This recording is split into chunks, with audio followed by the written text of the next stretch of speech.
আলহামদুলিল্লাহ রবিল আলমিন আসসালাতু আসসালামু আলা রসুলিল করিম আম্মাবাদ।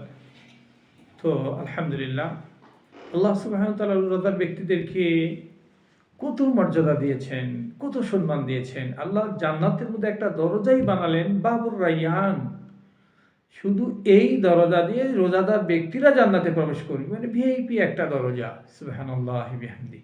তাহলে এই দরজা আপনি জান্নাতে যাবেন, বাবুর রাইয়ান। জানেন এই দরজাটার প্রশস্ত কত বড়? সুবহানাল্লাহি বিহামদি। অনেক বড় প্রশস্ত এই দরজা। এটা দিয়ে আপনি জান্নাতে যাবেন। রোজাদার ব্যক্তিদের জন্য শুধু এই দরজা খোলা হবে, অন্য কারোর জন্য নয়। তাহলে আপনার মর্যাদা কত ঊর্ধ্বে এই রোজার কারণে। আসুন আমরা সেই দরজা দিয়ে জান্নাতে যেতে চাই, তো অবশ্যই আমাদেরকে আমলটাকে সুন্দর করতে হবে। কারণ রোজা রেখে রোজাটাকে নষ্ট করা যাবে না।